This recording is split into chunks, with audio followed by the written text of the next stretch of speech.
Hi, I'm Randy Childress, and this is Aim for High Ground.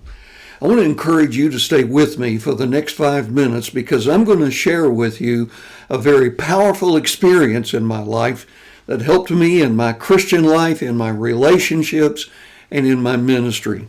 I'm going to tell you why some people are difficult to get along with, why they're contentious and always angry. So stay with me.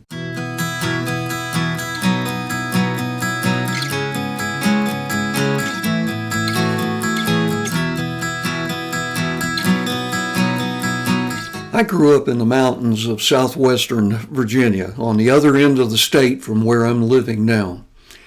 And I suppose that every boy who grew up in the mountains probably had a pet dog. I had 2 or 3 of them while I was growing up there. One of my favorite was a little dog by the name of Tiger. We called him Tiger because he had many of the markings of a Bengal tiger. He stood about 1.5 feet tall and a little more than 2 feet long, and you would have thought that he was the most loving and best-natured dog you had ever seen. He went with me everywhere. When I stopped walking, he would stop and sit at my feet. When I went to school and came home in the afternoon, he would jump up and twirl around. You would have thought he was the happiest creature on earth, so glad to see me. At night, he would climb up on bed and sleep at my feet and wake up happy the next morning. And he was probably, as a young boy, one of my best friends. Always glad to see him. One Sunday afternoon, my father and I went for a walk, and as you would expect, Tiger followed along with us. But suddenly, he ran out into the road, and he was struck by a car. When the road cleared, I rushed out to him. He was whining and yelping and groaning in pain. But when I approached him, he would bare his teeth and growl and snap at me. I backed off and I would reach toward him again and I'd try to talk to him and comfort him, and he would do the same thing. He would snap at me as if he was trying to bite me. And within a few minutes, Tiger died. Now that was devastating for a young 13-year-old boy who had just lost one of his best friends. That hurt, and I never really understood it. That afternoon, I was sitting in my room and my father came in and he just wanted to check on me. He said, "How you doing?" I said, "I'm okay, I guess."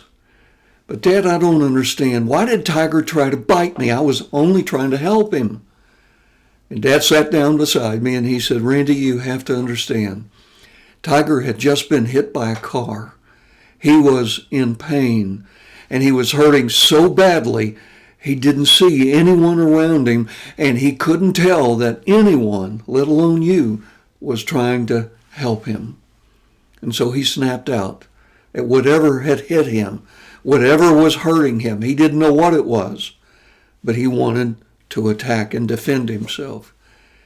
So you have to understand that in his pain, he did not clearly see that you were trying to help him.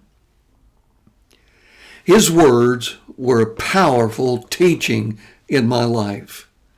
His words helped me to understand something about people. Here it is. Hurt people hurt people. You see, there are so many people who are hateful, biting, and insolent because they're hurting. Maybe they were abused when they were young and now they're angry at everyone. Or maybe they've been betrayed and they don't trust anyone anymore. Or they've been disappointed by something and they're having trouble dealing with the pain. Hurt people hurt people. That's why we must show them the grace of God. And that means we have to be patient with them and show kindness wherever we can. Now, this doesn't excuse their inappropriate behavior, but understanding does lead us to patience and kindness. When Jesus was on the cross, he prayed, "Father, forgive them." And these people were taunting him, cursing at him, daring him to come down off of the cross.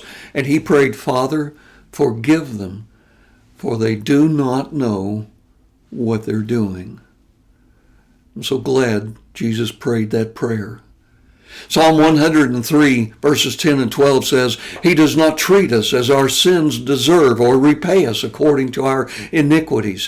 For as high as the heavens are above the earth, so great is His love for those who fear Him. And as far as the east is from the west, so far He has removed our transgressions from us. Boy, I'm so glad God doesn't treat us the way our sins deserve. And since God is so patient and kind and forgiving with us, can't we be patient and kind and forgiving with others? Ephesians 4 verse 32 says we should be kind and compassionate to others because God is kind and compassionate to us. So give them grace.